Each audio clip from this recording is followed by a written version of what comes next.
So hello guys, आज की video को स्टार्ट करते हैं। सबसे पहले क्विक रिकैप देखिए। पहले मैंने पिछली वीडियो में क्या करा था आपको कि जो ओमेगा एल होता है वो क्या होता है 2 पाई न्यू एल, ठीक है, और ओमेगा सी 1/2 पाई न्यू सी, ठीक है। मैंने आपको बताया था कि रेजोनेंस कंडीशन कब आती है, जब X L is equal to X C हो जाएगा, ठीक है। और ये कब होगा, फ्रीक्वेंसी को अगर हम डिक्रीज़ करेंगे तो ये इंक्रीज़ होगा, इसकी डिक्रीज़ और ये डिक्रीज़ होगी यहाँ से, तो ये भी डिक्रीज़ होगी, तो एक सर्टेन पॉइंट पे दोनों इक्वल हो जाएंगी, ठीक है। तो हमारा जो ये कंडीशन है ये आ जाएगी और हमारा रेजोनेंस आ जाएगा, ठीक है। और उससे आगे हम एक और टॉपिक करते हैं जो होता है आपका क्वालिटी फैक्टर। बहुत ही इम्पोर्टेंट है, काफ़ी बच्चों को समझ में नहीं आता कि होगा क्या है इसमें। देखो, थोड़ा सा आपको फोकस रहना पड़ेगा और कुछ नहीं है, ठीक है ना। मैं लिखता हूँ यहाँ पे क्वालिटी फैक्टर। सबसे पहले इसके लिए आपको एक ग्राफ बनाना, ठीक है, उससे बहुत ईजी हो जाता है इसे समझना। तो चलिए ग्राफ बनाते हैं। ये ग्राफ है आपका एंगुलर फ्रीक्वेंसी और करंट के बीच का, ठीक है। तो यहाँ पे ठीक है न्यू फ्रीक्वेंसी, ठीक। तो देखो मैंने बताया था ना, इसमें क्या एक्सी तो बढ़ रही है और एक्सएल घटेगा, ठीक है। तो मान लीजिए यहाँ पे हमारी जो एक्सी है यहाँ पे ये इंक्रीज़ हो रही है, ठीक है ना। तो मैं लिखता हूँ ये है हमारी एक्सी, ठीक है। फ्रीक्वेंसी अगर इसकी हम डिक्रीज़ करेंगे तो ये हमारा इंक्रीज़ होगा एक्सी, ठीक है। फिर एक सर्टेन पॉइंट पे ये कांस्टेंट हो जाएगी और फिर ये डिक्रीज़ होने लगेगी ऐसे, ठीक है। तो ये हमारा एक्सएल है, ठीक है। एक्सएल डिक्रीज़ होता है तो ये रहा एक्सएल, ठीक। तो हमें यहाँ पे ये तीन इसकी फ्रीक्वेंसी ऑब्टेन हुई है, ठीक है। This one is of XC, this one is of XL, ठीक है।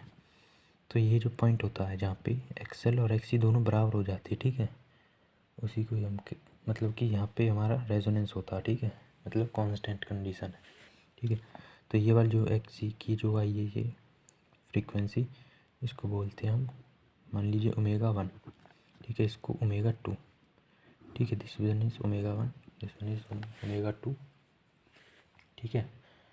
तो जो देखना इसकी मतलब कि यहाँ तक आपको समझ में आ गया, ठीक है। और इस पॉइंट पे XL is equal to XC, ठीक है। अब हम इसकी डेफिनेशन पे जाते हैं क्वालिटी फैक्टर की। वो क्या होती है वो देखो। Quality factor is defined as the, चलो मैं लिख देता हूँ पहले। तो देखो डेफिनेशन क्या है, it is defined as the ratio of angular frequency at resonance condition to the difference in the frequency on side. देखो मतलब कि जो फ्रीक्वेंसी होती है रेजोनेंस कंडीशन पे, उसका रेशियो किसके साथ, जो उसकी साइड्स में होती है फ्रीक्वेंसी, ठीक है। मैंने बताया था ना, ये ओमेगा 1 जो है कि एक्सी की, ठीक है, एक्सएल की ओमेगा 2, ठीक है। तो अगर हम इसको डेफिनेशन के अकॉर्डिंग लिखे और जो ये बीच में आई है जो रेजोनेंस को, उसको लिख देते हैं हम ओमेगा आर, ठीक है, रेजोनेंस ओमेगा आर, ठीक। तो ये डेफिनेशन के अकॉर्डिंग क्या होगा, जो क्वालिटी फैक्टर है क्यू से डिनोट करते हैं, वो होगा आपका omega R upon omega 2 minus omega 1, ठीक है। अगर डेफिनेशन देखो यही तो बताया डेफिनेशन में भी, ठीक है ना, यही है। अब आपसे एक क्वेश्चन आता है कि क्वालिटी फैक्टर है कि when will quality factor will मतलब बी आइडियल, मतलब क्वालिटी फैक्टर वो कब अच्छा होगा, सबसे बेस्ट कब होगा। वो कब होगा जब आप देखो कि अगर इनकी हम और मतलब इसको हम स्मॉल कर देते, इस डायग्राम को अगर हम बिल्कुल ऐसे कर देते हैं ऐसे, ठीक है, तो आप देखो कि जो रेजोनेंस कंडीशन है ना, वो मतलब कि हमें मैक्सिमम मिलेगी यहाँ पे, ठीक है ना। यहाँ पे तो एक शॉर्ट पीरियड के लिए मिली थी, मतलब यहाँ पे बहुत ही ज़्यादा लॉन्ग टर्म के लिए हमें मिलेगी, ठीक है। तो हमें जो क्वालिटी फैक्टर है वो आइडियल कब होगा, वो देखो मैं लाइन लिखता हूँ, बस आपको ये याद रखना, quality factor is ideal when bandwidth is small, ठीक है। जब जो इस बैंड की जो विड्थ होती है अगर ये हमारी स्मॉल है तो जो क्वालिटी फैक्टर है वो सबसे ज़्यादा आइडियल होगा उस केस में, ठीक है ना। तो चलो ये तो हो गया आपका रेजोनेंस वगैरह ये सब, ठीक है। और चलते हैं हम नेक्स्ट टॉपिक। और देखो वैसे हमारे 2 टॉपिक बचे हैं, हमें करना है कि जो पावर होती है इंडक्टेंस, यहाँ पे लिखता हूँ मैं, पावर इन इंडक्टेंस, रेजिस्टेंस और कैपेसिटेंस, ठीक है, इन तीनों की पावर निकालनी है। फिर उसके बाद हम आएंगे जो कि इम्पोर्टेंट टॉपिक है हमारा मेन है, जो एसी एंड ट्रांसफार्मर्स, ठीक है। ठीक है, मतलब एसी ट्रांसफार्मर्स और एक और होता है वो एसी जनरेटर, सॉरी ये ठीक है ना, जनरेटर। तो ये दोनों बहुत इंपॉर्टेंट है, ठीक है, इनको बड़ी ध्यान से करना है। ये टॉपिक बच्चा बस 3 डेरिवेशन है इसके, बहुत ही आसान है बिल्कुल। बस आपको 2 चीज़ याद करनी है जैसे मैंने पहले बताई थी, ठीक है, वही। चलो सबसे पहले करते हैं हम पावर एसोसिएटेड विद रेजिस्टेंस। कोशिश होगी कि इसी क्लास में ये तीनों टॉपिक कवर हो जाएं, ठीक है ना। इतिहास, चलो अरे ये जल गया यार को, चलो बस ठीक है। तुम देखो सबसे पहले क्या होता है कि इंस्टेंटेनियस वोल्टेज बताया था आपको, ठीक है ना। Voltage at every point any point means E naught sine omega T, ठीक है। तो ऐसे ही जो इंस्टेंटेनियस करंट होगा वो क्या होगा, I is equal to I not sine omega T, ठीक है। अब पावर का अगर आपको फॉर्मूला पता हो तो पावर होता क्या है, वैसे पावर होता है ई इंटू आई, ठीक है, ई एम एफ इंटू आई। अगर नहीं पता तो आपको नोट कर लेना, इंपॉर्टेंट है, ठीक है, याद रखना आपको, ठीक है। तो हमें क्या निकालना है, पावर तो निकालनी, पावर एसोसिएटेड रेजिस्टेंस, ठीक है। तो फॉर्मूला लिख देते हैं, ई और आई भी हमने निकाल चुके हैं मतलब हम। तो P is equal to E instantaneous into I instantaneous, ठीक है। तो पावर वैसे होता क्या, वर्क डन अपॉन टाइम, ठीक है, W T upon D T, या पावर इज इक्वल टू, इसकी वैल्यू लग देती है इंस्टेंटेनियस वोल्टेज क्या है, E naught sine omega T. Equation first और सेकंड मान लेते हैं। इक्वेशन फर्स्ट से इसको लिखा हमने और सेकंड से आई नॉट साइन ओमेगा टी, ठीक। अब करेंगे हम इंटीग्रेशन बोथ साइड,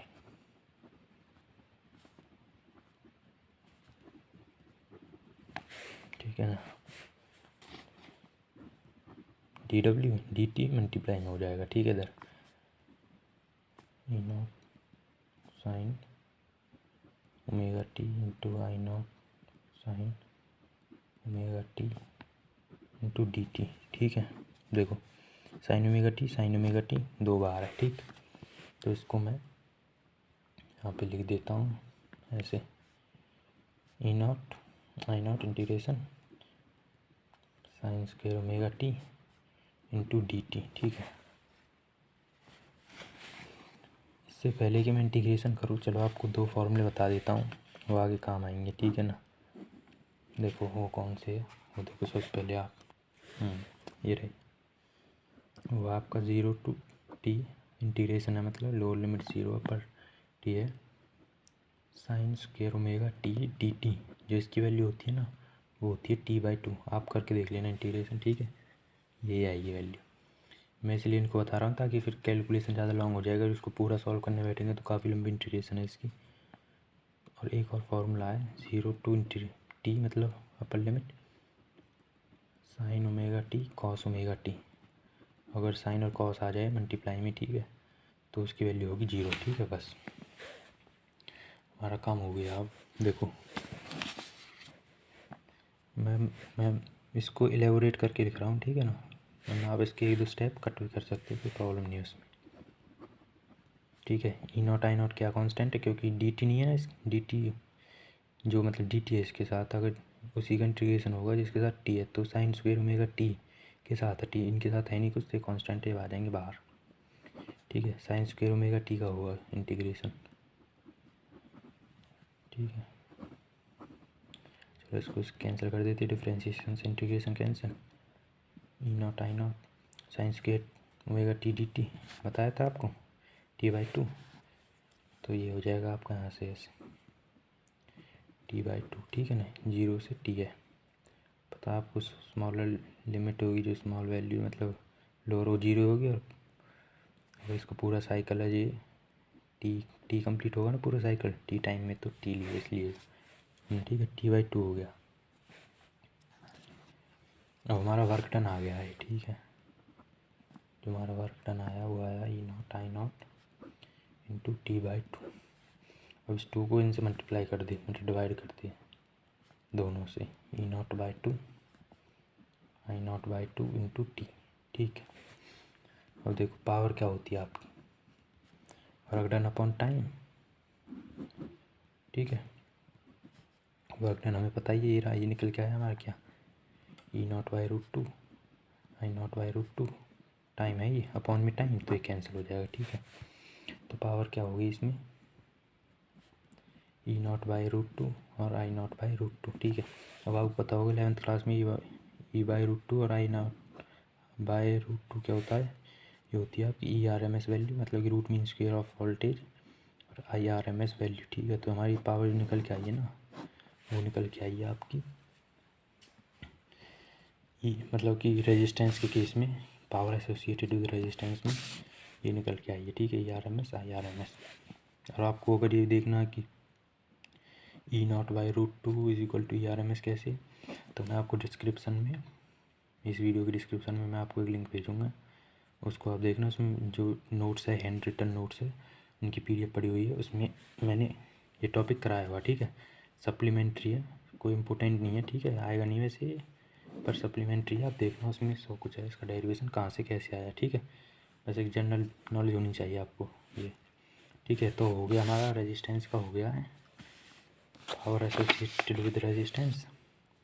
अब देखते हैं हम इंडक्टेंस का और कैपेसिटेंस का। ठीक है, वैसे जो इनकी वैल्यू निकल के आएगी ना, बता देता हूँ मैं आपको, इंडक्टेंस और कैपेसिटेंस की वो जीरो है, इन दोनों में कोई पावर नहीं होती। ठीक है, रेजिस्टेंस में होती है, इसलिए ये इंपॉर्टेंट है। ठीक है, जो इनकी वैल्यू आएगी वो जीरो आएगी, बहुत ही सिंपल है, तो आपको ज़्यादा प्रॉब्लम नहीं होगी उसमें।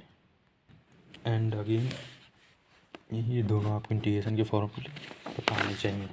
ठीक, so let's start our next derivation. So पहले adding power associated with pure inductor. ठीक है, वैसे तो वैल्यू जीरो आएगी, इसकी कोई पावर नहीं होती, no power is consumed in pure inductor. तो देखो सिंपल प्रोसेस है, इंस्टेंटेनियस वोल्टेज ई क्या होती है, not sine omega T, instantaneous current I not sine omega T by minus pi by two. बताया था ना आपको, प्योर इंडक्टर में करंट क्या करता है, वो लैग करता है कितने एंगल से, पाई बाई टू से। ठीक है, नहीं पता तो वीडियो देख लेना, बहुत पहले कराया था ये टॉपिक, इसी चैप्टर में जो कराया था सबसे पहले ये टॉपिक बताए थे आपको। ठीक है ना, कि कैपेसिटेंस में लीड करता है और इसमें लैग करता है। ठीक है, तो आई क्या हो जाएगा, minus I not cos omega T. ठीक है ना, इसको ऐसे लिख सकते हैं, चेंज हो जाएगा, माइनस का साइन आएगा जब दूसरे को, मतलब कि दूसरे इसमें जाते हैं हम क्वाड्रेंट में, सिंपल ट्रिग्नोमेट्री है। नाउ हमें निकालनी पावर। ठीक, पावर क्या होती है मैंने बताया था ना, ई इंटू आई। ठीक है, तो ई की वैल्यू ये रही, आई की वैल्यू ये रही, ये निकल के आई इक्वेशन सेकंड, इक्वेशन फर्स्ट इनको पुट कर दो इसमें। चलो इसमें पुट करते हैं, पी हो जाएगा आपका, ई की वैल्यू क्या है, E naught sine omega T into minus, यहाँ पे आ जाएगा। ठीक है, क्योंकि माइनस है तो यहाँ पे लगा देते हैं इसे, cos omega T. Now integrating both sides. ठीक है, तो पी क्या हो जाएगा, इंटीग्रेशन ऑफ माइनस यहाँ पे आ जाएगा, E naught I not sine omega T cos omega T एक साथ निकल लेते। ठीक है, ये दोनों बाहर आ जाएंगे, माइनस का ई नॉट आई नॉट, बताया था आपको इंटीग्रेशन ऑफ फॉर्मूला। चलो यहाँ पे लिख देता हूँ मैं, 0 to pi integration of sine omega T cos omega T is equal to 0। ठीक है ना, ये होता है तो सेम है, cos omega T sign omega T, integration क्या जीरो हो जाएगा इंटू जीरो, तो पावर क्या होगी जीरो। ठीक है, तो एक लाइन हम लिख सकते हैं कि no power is consumed in pure inductor. ठीक है, मैं इन्हें जल्दी जल्दी इसलिए करा रहा हूँ आपको, क्योंकि ज़्यादा इम्पोर्टेंट नहीं है, पता ही है आपको, सिंपली बस यही है यहाँ पे पावर निकालनी, पावर का फॉर्मूला सिंपल ट्रिग्नोमेट्री वो इंटीग्रेशन। चलिए दूसरा topic, power associated with pure capacitor. ठीक है, इसकी वैल्यू 0 आएगी, पर याद रखना कि कौन से कॉन्सेप्ट से आएगी वो 0। ठीक है ना, सिंपल इंस्टेंटेनियस वोल्टेज क्या है, मतलब कि E naught sine omega T, और करंट क्या है, इसमें क्या करता है वो लीड करता है ना, तो प्लस आएगा इसमें। ठीक है, तो I not sine omega T pi by 2 plus omega T. ठीक, पावर का फॉर्मूला इंटू आई पुट किया। इसको मतलब हम पहले इसको सॉल्व कर लेते। ठीक है, sine pi by 2 plus theta क्या होता है, सेकंड क्वाड्रेंट, साइन किस में होगा चेंज, कॉस में, cos omega T, sine no change, sine में कोई चेंज नहीं होगा। ठीक है, सेकंड क्वाड्रेंट में पता है आपको, तो बस एंगल मतलब कि फंक्शन चेंज होंगे। ठीक है ना, तो ये हो गया आपका, ये आई हो गया आई नॉट कॉस ओमेगा टी। ठीक है, इनटू में ये omega T I not cos omega T. Integration कैसे, 0 से टी तो करेंगे इसका। ठीक है, तो पावर क्या होगी, मैंने बताया था आपको कि ये दोनों कांस्टेंट ही बाहर आ जाएंगे। ठीक है, integration of 0 T sign omega T into cos omega T. ठीक है, इसकी वैल्यू क्या आ जाएगी 0, बताया था पहले ही, तो पावर आ गई 0। ठीक है, तो इसमें एक लाइन लिखते हैं। देखो अगर फिजिक्स कर रहे हो तो आपको मतलब कि एक लाइन तो ऐसी होनी चाहिए, मीन्स जो थोड़ी सी टेक्निकल हो। अगर ये आपको लर्न है, मतलब अगर ये लाइन आपको पता है ना, तो फिर कोई ज़रूरत नहीं है इतने बड़े बड़े आंसर रटने की। वैसे आपको ये पता है तो उससे आपका काम हो जाएगा।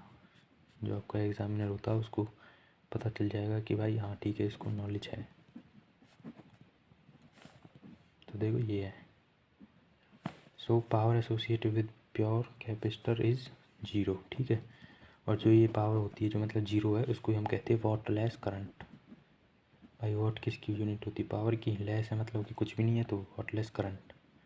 ठीक है ना, तो वॉट लेस करंट क्या होता है, ये देखो कहीं डेफिनेशन आ जाए या फिर कुछ पूछने लगे कभी, तो यहाँ पे लिखता हूँ मैं, it is the current in which no power is consumed. वो करंट है जिसमें कोई पावर कंज्यूम नहीं हुई है। ठीक है, देख लीजिए बहुत ही सिंपल है क्वेश्चन। ठीक है, अब आते हैं हम अपने सबसे ज़्यादा जो इम्पोर्टेंट है उसको हम बड़े ध्यान से करेंगे। अब क्या है, इसमें RCL है, जिसमें रेजिस्टेंस, कैपेसिटेंस और इंडक्टेंस दोनों होगा, मतलब 3 होंगी सॉरी। तो उसको देखते हैं। तो चलिए यहाँ पे चलो यहीं पे लिखता हूँ मैं, इसको हम अच्छे से करेंगे। ठीक है, अच्छी राइटिंग में, ताकि सब चीज़ आपको क्लियर दिखे और समझ में भी आए।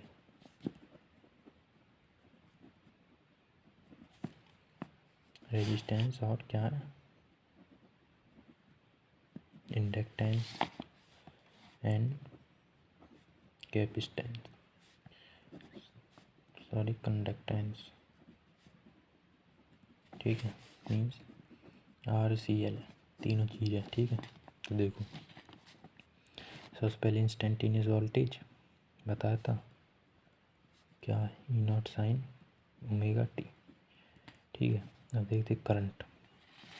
अब करंट के उसमें 2 केस बनेंगे देखो, क्योंकि इसमें कंडक्टेंस भी है और इंडक्टेंस में। ठीक है, तो कौन सा ले भाई, 2 करंट तो ले नहीं सकते, तो हम लेट करेंगे इसमें कि जो लेट जो EL है वो हमारा बढ़ा है EC से। ठीक है ना, जो इंडक्टेंस की जो EMF है वो इससे बढ़ी है, तो हम करंट भी उसी का लेंगे। EL का क्या होता है वैसे बताया था आपको, माइनस में होगा ना, माइनस हम इस बार मान लेते हैं कि वो फाई एंगल से कम है। उसमें तो मैंने बताया था पाई बाई 2 होता है, पर इसमें कोई स्पेसिफिक नहीं है क्योंकि दोनों हैं, ज़रूर थोड़ी कि दोनों बीच में पाई बाई 2 से वो लैग हो, तो फाई एंगल से वो लैग कर रहा है। ठीक है, सिंपली बस वही फॉर्मूला, पावर होता क्या है आई इंस्टेंटेनियस इंटू ई इंस्टेंटेनियस, इन दोनों की वैल्यू पुट करेंगे। इक्वेशन फर्स्ट है, इक्वेशन सेकंड, ठीक है। ओके, तो चलो वैल्यू पुट करते हैं। आई इंस्टेंटेनियस की होगी, सॉरी चलो पहले इसको लिखता हूँ, ई नॉट साइन ओमेगा टी, ठीक है, साइन ओमेगा टी, ठीक है। अब आई की वैल्यू क्या होगी, I not sine omega T minus 5, ठीक है। अब देखो अगर हम इसे करते हैं सॉल्व तो भाई थोड़ी सी मुश्किल हो जाएगी इस करने के लिए, ठीक है। तो इसमें हम ट्रिग्नोमेट्री का एक फॉर्मूला होता है, ठीक है, वो लगाएंगे अब इसमें, क्योंकि ये देखो आप, यह साइन ए माइनस बी का फॉर्मूला लग जाएगा इसमें, क्योंकि इसमें दो एंगल है, ठीक है। तो आपको पता होना चाहिए कि चलो मैं यहाँ पे लिख देता हूँ फॉर्मूला कि जो साइन ए माइनस बी का जो फॉर्मूला होता है वो क्या होता है, ये होता है sign A cos B minus cos A sine B, ठीक है। ये इम्पोर्टेंट, इसको हम इसमें लगाएंगे, ठीक है, ये वाला फॉर्मूला है। पावर क्या हो जाएगा, ये सेम इनटू में आई नॉट, और इसकी वैल्यू लिखो यहाँ पे, ठीक है। ये हो जाएगी sine omega T cos 5 minus cos omega T sine 5,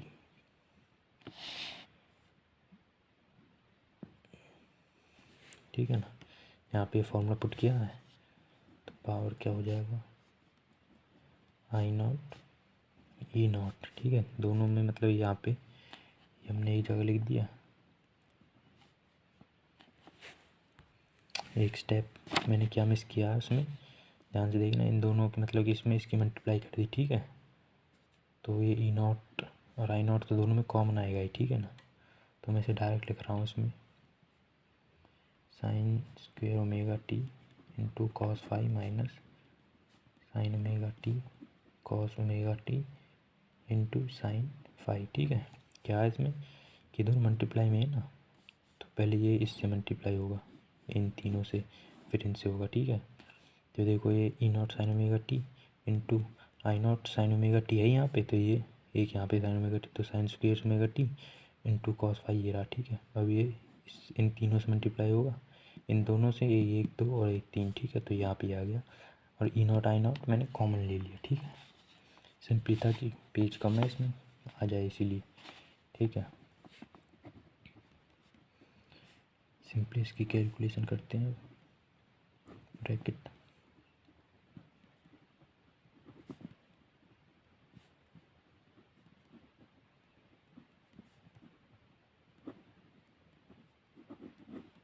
into D T, ठीक। पावर को लिख दिया हमने, पावर क्या होता है डी डब्ल्यू अपन डी टी, तो डी डब्ल्यू यहाँ पे आ गया डी टी मल्टीप्लाई में, ठीक है। इंटीग्रेटिंग सिंपल वही है जो तो मैं बताता आया हूँ, ठीक है। इंटीग्रेटिंग बोथ साइड्स, ठीक है। चलो करते हैं इससे, जब इसको इंटीग्रेशन करेंगे तो ये डिफ्रेंशिएशन से ये कट जाएगा, इंटीग्रेशन तो डब्ल्यू बचेगा यहाँ पे, ठीक है। अब इसको देखो ये दोनों बाहर, अब इंटीग्रेशन करते हैं हम, sine square omega T into cos 5 into D T minus में sine omega T cos omega T into sine 5 into D T, ठीक है। तो यहाँ पे बचेगा डब्ल्यू, देख लो ये कोई और स्टेप समझ में नहीं आ रहा था वो, ई नॉट आई नॉट अपॉन इसकी वैल्यू क्या होती है मैंने बताया था ना आपको, T/2, ठीक है, कॉस 5, और इसकी वैल्यू तो 0 ही हो जाएगी, ठीक है ना आपको, क्योंकि इसमें sine omega T cos omega T आ रहा है ना, इन दोनों का इंटीग्रेशन क्या होता है 0 0 इंटू समथिंग, तो 0 ही हो जाएगा, ठीक है। इसकी वैल्यू क्या होगी T/2, और कॉस 5 है इसके साथ, ठीक है ना। तो देखो 2 है, इन दोनों से इसको डिवाइड कर देंगे, ध्यान से देखना आप इसे, ठीक है ना। यहाँ पे 2 अपॉन में इसके 2 इंटू टी कॉस 5, पावर होती क्या वैसे यहाँ पे डी, मतलब कि वर्क डन अपॉन टाइम, ठीक है। तो वर्क डन आ गया हमारा। टाइम से डिवाइड कर देंगे तो पावर ही बन जाएगा ना ये। तो पावर क्या हो जाएगी, ये कहाँ से कैंसिल हो जाएगा, एक टी से एक टी अगर टाइम से इसको डिवाइड करते हैं तो ये आ जाएगा आपका E naught upon √2 I naught upon 2। यहाँ पे ये नहीं आएगा, एक बार ही होगा इससे डिवाइड cos फाई। ठीक है। तो अब देखो ये क्या ERMS, ये IRMS, ये ERMS और ये cos फाई। तो इस केस में जो RCL का जो केस होता है ना, इसमें ये वैल्यू आती है आपकी IRMS ERMS into cos phi. और cos फाई को हम क्या कहते हैं, इसको बोलते हैं पावर फैक्टर। ठीक है। तो ये आई आपकी वैल्यू RCL सर्किट में। ठीक है, जिसमें पावर एसोसिएटेड इन RCL। ठीक है। तो आज की वीडियो काफ़ी लंबी हो गई है। अब नेक्स्ट वीडियो में हम करेंगे ट्रांसफार्मर और जनरेटर। ठीक है। उसके बाद ये चैप्टर कंप्लीट हो जाएगा। और आपको इसके नोट्स चाहिए हैंड रिटन तो डिस्क्रिप्शन में लिंक है, आप वहाँ से इसको ले सकते हैं, कोई प्रॉब्लम नहीं है उसमें। तो चलिए मिलते हैं आपको नेक्स्ट वीडियो में। So that's it on this video. Thank you.